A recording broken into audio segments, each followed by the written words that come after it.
দুধ পাথর এখানে হাজার হাজার ভক্ত এসে দুধ ঢালে এই পাথরের উপরে।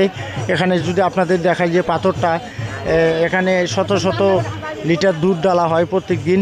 আমি এখানে আশেকান ভক্তগণের সাথে কথা বলে দেখব যে আসলে এখানে কী জন্য দুধ ঢালা হয়, এখানে কী জন্য দুধ ঢালা হয়। এখানে প্রত্যেকটা ধর্মের লোক দুধ ঢালায়।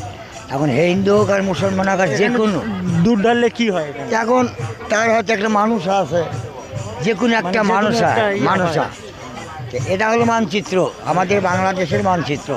এখানে আমি থাকি প্রত্যেকটা, এই জন্য বিভিন্ন ধর্মের লোক এসে এখানে দুধ ঢালে, নারী এবং পুরুষ, অন্য কেউ না, নারী পুরুষ দুধ ঢালা হয়। আসলে আপনাদের যদি জানিয়ে রাখি, এটার নাম হলো দুধ পাথর। শত শত লিটার দুধ ঢালা হয় এখানে। আশেকান জাকেরান ভাইয়েরা আসে এখানে দুধ ঢালে, মনের আশা পূর্ণ হয়। এখানে আমাদের স্থানীয় পাগলা ভাইরা এখানে আছে, এদের সাথে কথা বলে দেখলাম। হ্যাঁ, তো সবাই ভালো থাকবেন, ধন্যবাদ।